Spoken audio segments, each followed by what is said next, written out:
Hi friends, வணக்கம். Welcome back to our channel Autotech Tamil. இந்த வீடியோவில் பார்த்தீங்கன்னா ஒரு சாம்சங் சிங்கிள் டோர் ஃப்ரிட்ஜுங்க 195 லிட்டர் கெப்பாசிட்டி. ஸோ இந்த ஃப்ரிட்ஜில் பார்த்தீங்கன்னா ஃப்ரீசர் டேமேஜ் பண்ணிட்டாங்க கஸ்டமரு. ஸோ அதனால் ஃப்ரீசர் மாற்றி கேஸ் சார்ஜ் பண்ண போகிறோம். அதுதான் இன்றைக்கி வீடியோவில் பார்க்க போகிறோம். ஸோ இந்த இடத்துல பார்த்தீங்கன்னா ஐஸ் ரொம்ப அதிகமாக ஃபார்ம் ஆகுதுன்னு சொல்லிட்டு டீஃப்ராஸ்ட் பண்ணி கரையிலன்னு சொல்லி அவங்க கத்தி வச்சு எடுத்திருக்காங்க. ஸோ அதனால் எப்பவும் போலயே பஞ்சர் பண்ணிட்டாங்க. ஸோ நிறைய இடத்துல சொல்கிறது என்னென்னா பஞ்சர் பண்ணுறது தப்பு. அதையும் தாண்டி அவங்க பஞ்சர் பண்ணிட்டு திரும்ப கூலிங் வருதா, கேஸ் வெளில போகிறது தெரிஞ்சே கூலிங் வருதான்ட்டு அடுத்து ஒரு 1 or 2 days ரன் பண்ணுறாங்க. ஸோ அதே மாதிரி தான் இங்கேயும் கஸ்டமர் வந்து ரன் பண்ணியிருக்காங்க. ஸோ பார்த்தீங்கன்னா கம்ப்ரஸரில் இருக்க ஆயில் வெளில வந்துச்சு. அதே மாதிரி ஃப்ரீசருக்குள்ளே இருக்க தண்ணி வந்து கம்ப்ரஸருக்குள்ளே ஏறிச்சுங்க. வந்து செக் பண்ணி பார்த்தேன் ஸ்பாட்டில். பை லக்கு கம்ப்ரஸர் மட்டும் ரன் ஆச்சு. ஸோ அதனால் வந்து நம்ம இப்போ கம்ப்ரஸர் மாற்ற போகிறதில்ல, கம்ப்ரஸர் ஒர்க்கிங்கில் இருக்குது. அதனால் கம்ப்ரஸருக்கு ஆயில் மட்டும் சேஞ்ச் பண்ண போகிறோம். இது சாம்சங் 195 லிட்டரு. ஸோ இந்த கம்ப்ரஸர் ரன் ஆகிறதுனால அப்படியே ரிமூவ் பண்ணி பழைய ஆயிலை எடுத்துகிட்டு புது ஆயில் வந்து ஃபில் பண்ண போகிறோம். அண்ட் ஃப்ரீசர் பாக்ஸு கண்டென்சர் ரெண்டும் சேஞ்ச் பண்ண போகிறோங்க. கண்டென்சர் ஃபுல்லாக ஆயில் ஏறிச்சு. ஸோ அதனால் இந்த வேலையை தான் அடுத்து பார்க்க போகிறோம். இதில் கண்டென்சர் பார்த்திங்கன்னா கன்சீல்டு கண்டென்சரு. ஸோ அதை அப்படியே டம்மியாக விட்டுட்டு இன்பில்டு கண்டென்சரு, அதை டம்மியாக விட்டுட்டு நம்ம வந்து 8 ஸ்டெப் கண்டென்சர் புதுசாக வாங்கிட்டு வந்து பர்ச்சேஸ் பண்ணியிருக்கோம். Freezer box, condenser and compressor oil இது 3 சேஞ்ச் பண்ண போகிறோம். ஸோ அதுக்காக கம்ப்ரஸர் பைப் லைன் எல்லாமே கட் பண்ணி எடுத்துகிட்டு இருக்கோம். ஸோ இப்போ கட் பண்ணது பார்த்திங்கன்னா டிஸ்சார்ஜு.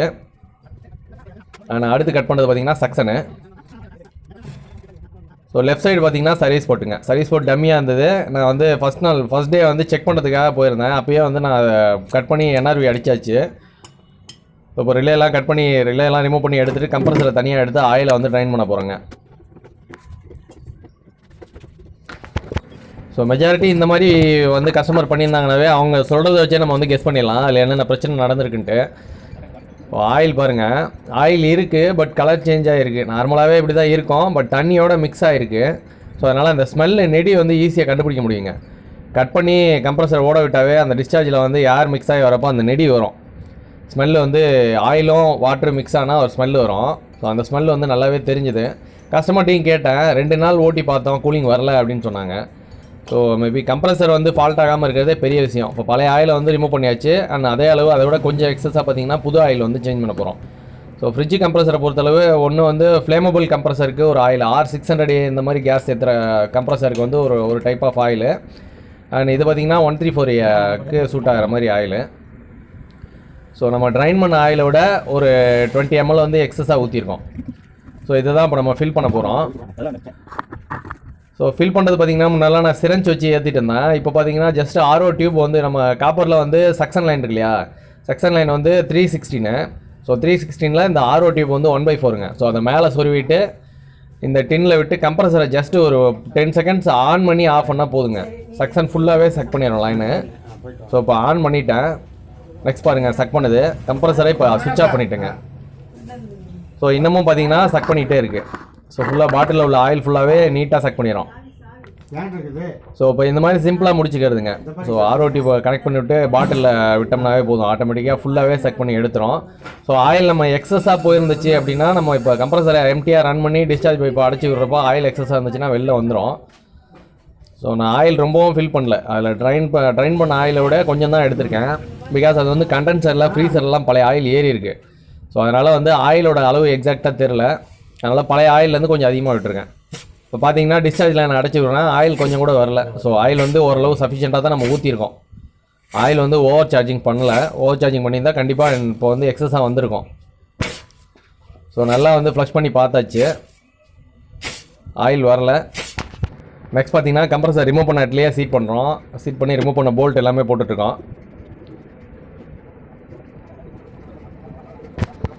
அண்ட் இந்த ஒர்க்கில் நான் நிறைய அனுபவப்பட்டேங்க. நிறைய விஷயம் வந்து நிறைய ஆயில் மாற்றாமே நிறைய ஃப்ரிட்ஜில் வந்து ஃப்ரீசர் மாற்றிருக்கேன். ஸோ இது வரைக்கும் ஃபெயிலியர் ஆகாமல் ஓடிட்டுருக்கு அந்த மாதிரி ஃப்ரிட்ஜஸ்ஸு. ஒரு ஃப்ரிட்ஜ் வந்து ரொம்ப அசால்ட்டாக பண்ண போய் பார்த்தீங்கன்னா கம்ப்ரஸர் போயிடுச்சுங்க. ஒரு 2 daysலேயே கம்ப்ரஸர் வந்து ஃபெயிலியர் ஆயிடுச்சு. இத்தனைக்கும் கஸ்டமர் வந்து சுவிட்ச் ஆஃப் பண்ணி தான் உடனே சுவிட்ச் ஆஃப் பண்ணிட்டேன்னு சொன்னாங்க. நான் அதை நம்பிட்டு கழட்டி பார்த்தேன். அப்போயும் எனக்கு கண்டென்சர்லாம் ஆயில் ஏறின மாதிரி தெரியலை. ஸோ அதனால் அந்த கான்ஃபிடென்ட்டில் அப்படியே மாற்றினேன். கம்ப்ரஸருக்கு ஆயில் மாற்றாமல் அப்படியே ரன் பண்ணேன். ஒரே நாள் தாங்க, 2 நாள். 2வது நாள் வந்து கம்ப்ரஸர் ஃபெயிலியர் ஆச்சு. இப்போ வந்து நம்ம 8 ஸ்டெப் கண்டென்சர் வந்து வாங்கிட்டு வந்திருக்கோம் வெளியில் ஃபிக்ஸ் பண்ணுறதுக்கு. கண்டென்சரை கரெக்டாக சீட் பண்ணியாச்சு, கிளாம்ப் வச்சு அடிச்சாச்சு. ஸோ நெக்ஸ்ட் பார்த்தீங்கன்னா அந்த ஃப்ரீசர் வந்து கட் பண்ணிட்டு போய் அதே சைஸ் ஃப்ரீசர் வாங்கியாச்சு சாம்சங்கில். ஸோ அந்த ஃப்ரீசரில் பார்த்தீங்கன்னா பைப்பு வந்து உள்ளே கன்சீலில் வருங்க. ஸோ அந்த கன்சீல் பைப்பை டம்மி பட்டு வெளியில் வந்து எக்ஸ்டர்னலாக நம்ம லே பண்ணுறோம். சக்ஷன் அண்ட் கேப்லரி டியூப் ரெண்டுமே வந்து எக்ஸ்டர்னலாக இதில் வந்து வெல்டு பண்ணி ஹோல் போட்டு அது வழியாக வெளில எடுக்க போகிறோங்க. இதில் சக்ஷன் பைப் சைஸ் பார்த்தீங்கன்னா 3/16 mm அண்ட் கேப்லரி பார்த்தீங்கன்னா 0.031 கேப்லரிங்க. ஸோ இப்போ பார்த்தீங்கன்னா டொமஸ்டிக் ஃப்ரிட்ஜை பொறுத்தளவு கம்மியான சைஸ்னால் 0.031 தான். முன்னாடி வந்து 0.028 ஒன்று இருந்தது, பட் இப்போ அது கிடைக்கிறதில்ல மார்க்கெட்டில். கோத்ரேஜில் மட்டும் அது வரும். ஸோ இப்போ பார்த்தீங்கன்னா 0.031 தான் இப்போ எல்லாத்துக்குமே சூட் ஆகுது. இப்போ நான் ஃபிக்ஸ் பண்ண பைப் பார்த்தீங்கன்னா 3/16. ஸோ இதை வந்து நம்ம வெல்டிங் பண்ணுறோம். இங்கேயே வெல்டிங் பண்ணி எக்ஸ்டர்னலாக வெல்டு பண்ணி கரெக்டாக இது பண்ணிவிட்டு வெளியில் அந்த போட்ட ஹோலில் வந்து லே பண்ண போகிறோம் பைப்பை. ஸோ இது வந்து காப்பர் டு காப்பர் தான் நம்ம இப்போ ஜாயின் பண்ணுறோம். காப்பர் டு அலுமினியம் வந்து ஆல்ரெடி பேஸ்ட் பண்ணி கொடுத்துருக்காங்க. அண்ட் இது பார்த்தீங்கன்னா கோத்ரேஜ் பிராண்டோட கேப்லரி வாங்கியிருக்காங்க. இது வந்து 8 to 9 feet வரும்னு நினைக்கிறேன் சைஸு. பட் நம்ம இதில் வந்து கரெக்டாக எக்ஸாக்டாக எவ்வளோ வருதுன்னெலாம் போட போகிறதில்ல. அதாவது அதில் கொடுத்துருக்கிறது கரெக்டாக இருக்கும், சூட்டபுளாக இருக்கும். அதில் வேஸ்ட் பண்ணாமல் கார்னர் மட்டும் லைட்டாக கட் பண்ணிவிட்டு நம்ம வந்து ஃபிக்ஸ் பண்ண போகிறோம். ஸோ இது வந்து கேப்லரி கட்டரை வந்து ஸ்லைஸ் பண்ணியாச்சு, பார்த்தா தெரியும் ஹோலு. அடுத்து அந்த கேப்லரி இருக்கட்டில் சூட் பண்ணி இப்போ பார்த்தீங்கன்னா வெல்டிங் பண்ணிட்டுருக்கோம். ஸோ வெல்டிங் பண்ணுறப்ப நம்ம வெல்டிங் பண்ணுற இடத்துக்கு பக்கத்துலேயே பார்த்தீங்கன்னா அலுமினியம் டு காப்பர் ஜாயிண்ட் இருக்கும். ஸோ அந்த இடம் டேமேஜ் ஆகாமல் வெட் கிளாத் போட்டு கவர் பண்ணிட்டு தான் வெல்டிங் பண்ணோம். இப்போ கேப்லரி அண்ட் சக்ஷன் பைப்பு ரெண்டுமே வெல்டிங் முடிஞ்சு அடுத்து வந்து அதை ஃபிக்ஸ் பண்ண போகிறோம் நம்ம போட்ட ஹோலில். ஸோ 2 கார்னருமே வந்து டேப் அடிச்சிட்டேன், இன்சுலேட் பண்ணி வச்சிட்டேன். ஸோ அதனால் வந்து நம்ம உள்ளே விட்றப்ப அந்த ஃபோமு ஸ்பான்ச் எதுவும் பைப்புக்குள்ளே போகாத அளவுக்கு சேஃப்டியாக வந்து உள்ளே விடணும். அண்ட் அடுத்து கரெக்டாக வந்து ஃபிக்ஸ் பண்ணிவிட்டு ஃப்ரண்ட்டில் உள்ள ஃப்ரண்ட் பேனலும் வந்து கரெக்டாக ஃபிக்ஸ் பண்ணோம். ஸோ அதனால் வந்து ஃப்ரீசர் வந்து கரெக்டாக சீட் பண்ணிட்டுருக்கேன். பின்னாடி வந்து கரெக்டாக சீட் பண்ணிவிட்டு இப்போ ஃப்ரண்ட் பேனலில் வந்து ப்ரெஸ் பண்ணோம்னா ஓரளவு பர்ஃபெக்டாக சூட் ஆயிரும். ஸோ ஃப்ரண்ட் பேனலில் ஒன்றும் இருக்காதுங்க, தெர்மோஸ்டாட்டும் பல்பும் இருக்கும். ஸோ சைடில் ஃப்ரண்ட்டில் டோர் இருக்கும். இப்போ கரெக்டாக ஃபிட் ஆயிடுச்சு. நெக்ஸ்ட் வந்து மேலே 2 ஸ்க்ரூ, சைடில் 2 ஸ்க்ரூ இருக்கும், அதை வந்து போட்டுட்ருக்கோம்.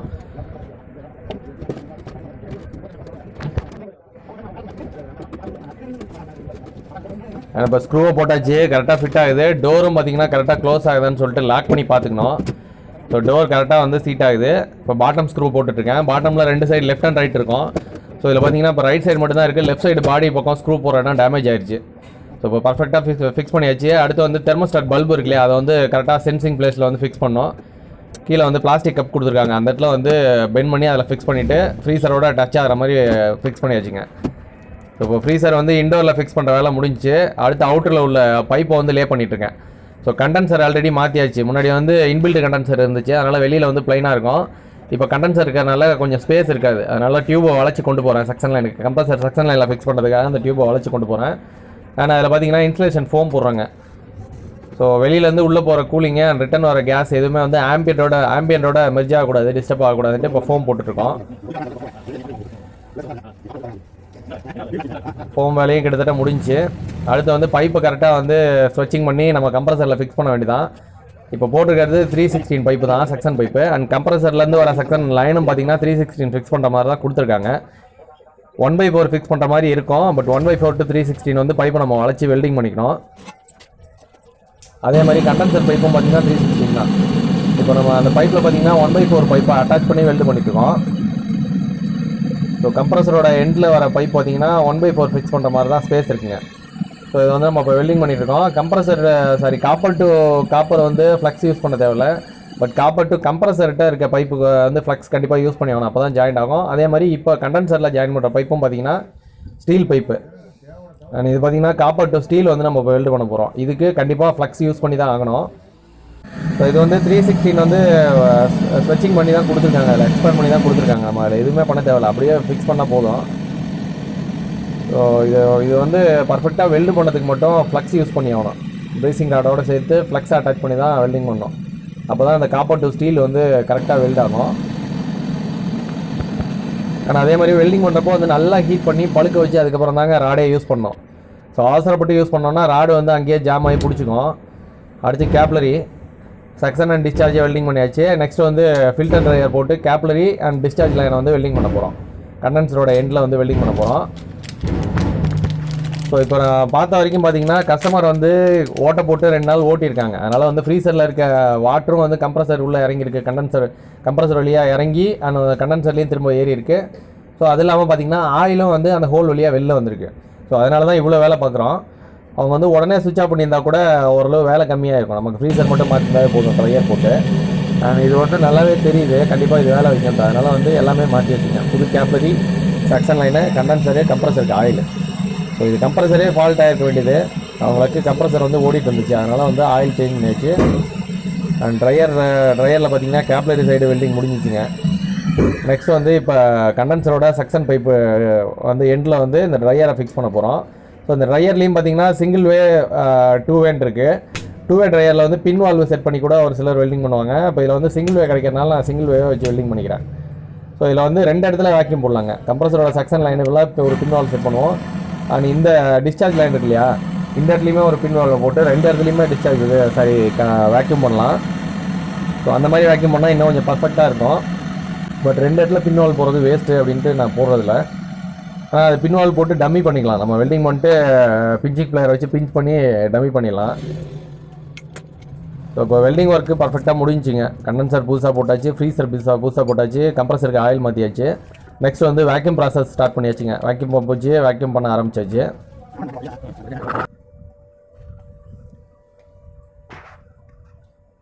ஸோ இனிமேல் மோட்டரை வந்து ஸ்டார்ட் பண்ண வேண்டியதான். அண்ட் வேக்யூம் பார்த்தீங்கன்னா குறைஞ்சது ஒரு 15 மினிட்ஸாக நான் போடுவேங்க.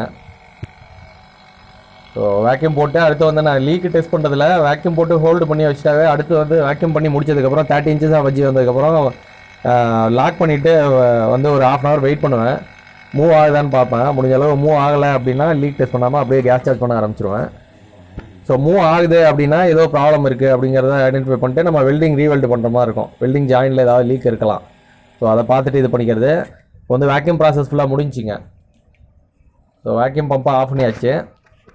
நெக்ஸ்ட் வந்து நம்ம கொஞ்சம் நேரம் வெயிட் பண்ணி பார்த்துட்டு வேக்யூம் பண்ணது வந்து நம்ம 30 இன்ச்சஸாக வச்சுலேருந்து மூவ் ஆகாமல் இருந்துச்சுன்னா நெக்ஸ்ட் கேஸ் சார்ஜிங் பண்ண வேண்டியதான். இப்போ பார்த்தீங்கன்னா தெரியும் கேஜி வந்து 30 இன்ச்சஸ்க்கு போகலங்க. பிகாஸ் இது வந்து புது கேஜி நான் வாங்கினேன் ஃப்ரிட்ஜுக்காக. இது வந்து ஒரு 2 பாயிண்ட் டிஃப்ரென்ஸ் இருக்குது. கேஜி வந்து 0 PSI காட்டுற இடத்துல பார்த்தீங்கன்னா 2 PSI காட்டுதுங்க. ஸோ அதனால் அந்த டிஃப்ரென்ஸ் இருக்குது. ஸோ வெல்டிங் பாருங்கள், வெல்டிங் ஓரளவு நல்லா தான் பண்ணியிருக்கேன். லீக்கேஜ் ஆகிறதுக்கு சான்சஸ் ரொம்ப கம்மி. ஃப்ளக்ஸ் போட வேண்டிய இடத்துல ஃப்ளக்ஸ் அடிச்சு தான் கரெக்டாக அடிச்சிருக்கோம். ஸோ அடுத்து ஆல்மோஸ்ட் பார்த்தீங்கன்னா ஒரு 30 மினிட்ஸ் வெயிட் பண்ணி பார்த்துட்டேங்க. வேக்யூம் வந்து போட்டது அப்படியே தான் இருக்குது, 0க்கு மூவ் ஆகலை. ஸோ அதனால் லீக்கேஜ் இருக்காது அப்படிங்கிறத நம்பிக்கையில் வந்து கேஸ் சார்ஜிங்கை ஸ்டார்ட் பண்ணியாச்சு. ஃபஸ்ட்டு வந்து டின்னை கனெக்ட் பண்ணிவிட்டு ஹோஸை பர்ஜிங் பண்ணிட்டுருக்கேங்க. உள்ளே இருக்க ஏரை எடுத்துகிட்ருக்கேன். ஸோ பர்ஜிங் ஒர்க் முடிஞ்சு இனிமேல் வந்து கேஸ் சார்ஜிங் பண்ண வேண்டியதான். அண்ட் ரெஃப்ரிஜரண்ட் சார்ஜ் பண்ணுறப்ப என்னை பொறுத்தளவு லிக்விடில் வச்சு தாங்க பண்ணுறது. ஸோ ஹோஸ் எல்லாத்தையும் டைட் பண்ணிட்டேன். நெக்ஸ்ட் வந்து டின்னை தலையில் கவுத்து பிடிச்சி கொஞ்சம் கொஞ்சமாக வந்து சார்ஜ் பண்ண வேண்டியதான். கம்ப்ரஸர் ஆன் பண்ணுறதுக்கு முன்னாடியே கொஞ்சம் கேஸ் ஃபில் பண்ணிவிட்டு நெக்ஸ்ட்டு தான் கம்ப்ரஸர் ஆன் பண்ண போகிறோம். ஸோ வால்வை இப்போ தான் ரிலீஸ் பண்ணுறேன், கொஞ்சமாக சார்ஜ் பண்ணுறேன். ஸோ 10 to 20% சார்ஜ் பண்ணிவிட்டு நெக்ஸ்ட் வந்து கம்ப்ரஸர் ஆன் பண்ணி சார்ஜ் பண்ண போகிறோங்க. அண்ட் இப்போ நம்ம சார்ஜ் பண்ணுற ரெஃப்ரிஜரண்ட் பார்த்தீங்கன்னா R134A. R134Aல வந்து ரெஃப்ரிஜரேட்டருக்கு பேக் ப்ரெஷர் பார்த்தீங்கன்னா அப் டு 8 PSI வரைக்கும் வைக்கலாம். ஸோ இந்த கேஜி வந்து நமக்கு 10 PSI வச்சா தான் கிட்டத்தட்ட ஓரளவு கரெக்டாக இருக்குது. அதனால் வந்து 10 PSI வைக்க போகிறேன். ஸோ கேஜோட வேல்யூ வந்து தப்பாக இருக்குது. பட் நம்ம வேக்யூம் போட்டு முடிச்சதுக்கப்புறம் தான் கரெக்டாக கவனித்தேன். ஸோ அதனால் வந்து நம்ம திரும்ப அதை மாற்ற முடியாது. மாற்றினோன்னா திரும்ப வேக்யூம் போகிற மாதிரி இருக்கும் கேஜை கழட்டிட்டு. ஸோ அதனால் வந்து நான் எதுவும் ரிஸ்க் எடுக்கலை, அப்படியே வந்து கேஸ் சார்ஜிங் பண்ண ஆரம்பிச்சாச்சு. இப்போ வந்து கம்ப்ரஸர் ரன் ஆகிட்டுருக்கு. பார்த்தீங்கன்னா தெரியும் நம்ம சார்ஜ் பண்ணுற கேஸ் வந்து அப்படியே கேஜி பேக்கில் போயிட்டுருக்கு பாருங்கள். செக்ஷனில் வந்து செக் பண்ணிகிட்ருக்கு. ஸோ கேஸ் சார்ஜிங் வந்து அவுன்ஸ் பை அவுன்ஸாக தான் ஏற்றணும். நம்ம வந்து ஒரேடியாக ஓப்பன் பண்ணி விட்டுறக்கூடாது, ஃபுல்லாக செக் பண்ணிடுறோம் சிலிண்டரில் உள்ள கேஸை. அதனால் வந்து கொஞ்சம் கொஞ்சமாக வந்து கிராஜுவலாக சார்ஜ் பண்ணோம். சார்ஜ் பண்ணால் தான் நம்ம எக்ஸாக்டாக எவ்வளோ வேல்யூ வைக்கணுமோ அதில் வந்து கரெக்டாக செட் பண்ண முடியுங்க. இப்போ கேஸ் சார்ஜிங் ஒர்க்கு முடிஞ்சிங்க. இப்போ வந்து 8 PSI வச்சாச்சு. பட் என்னோடய கேஜில் பார்த்தீங்கன்னா 10 PSI காட்டுதுங்க. ஸோ 2 PSI வந்து நமக்கு எக்ஸஸாக காட்டுது. பட் எக்ஸ்ட்ரா சார்ஜ் பண்ணாலும் நம்ம வந்து ஒரு 1/2 hour to 1 hour வெயிட் பண்ணாவே தெரிஞ்சிடும். ஓவர் சார்ஜிங் பண்ணியிருந்தோம் அப்படின்னா ஃப்ரீசரில் வந்து கூலிங் பெருசாக தெரியாது, எஃபெக்ட் தெரியாது. பட் சக்ஷன் பைப் பார்த்தீங்கன்னா உங்களுக்கு ஐஸ் ஃபார்ம் ஆகும், நல்ல சில்னஸ் இருக்கும். ஸோ அந்த மாதிரி இருந்தாவே நம்ம ஓவர் சார்ஜிங் பண்ணியிருக்கோம்னு அர்த்தம். அதையும் கண்டுபிடிச்சிடலாம் ஸ்பாட்லேயே இருந்தோம்னா. ஸோ இப்போ வந்து ஃப்ரிட்ஜ் ரன் ஆக ஆரம்பிச்சிருச்சு. ரன் ஆகி வந்து கூலிங் வர ஆரம்பிச்சிருச்சு லைட்டாக. ஃப்ரீசர் சைடு ரன் ஆகிட்டுருக்கு. அண்ட் உங்களுக்கு நாய்ஸ் சவுண்டு கேட்கும் பாருங்கள், கேஸ் சர்க்குலேஷன் சவுண்டு கேட்கும் லிக்விட் ஸ்டேஜில் போகிறது.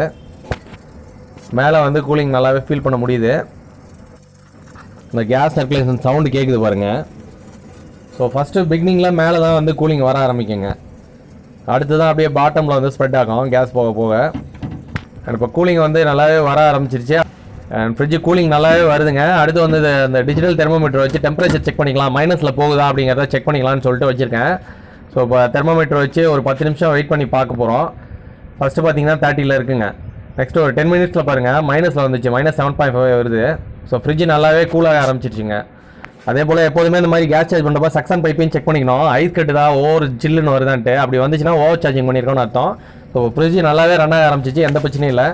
ஓகே ஃப்ரெண்ட்ஸ், இந்த வீடியோ பிடிச்சிருந்தா லைக் பண்ணுங்கள், ஷேர் பண்ணுங்கள். இது வரைக்கும் நம்ம சேனலை சப்ஸ்கிரைப் பண்ணாமல் வீடியோஸ் பார்த்தீங்கன்னா மறக்காமல் சப்ஸ்கிரைப் பண்ணிட்டு கூட பெல் ஐக்கானை ப்ரெஸ் பண்ணுங்கள். அடுத்த ஒரு வீடியோவில் பார்ப்போம். தேங்க்யூ.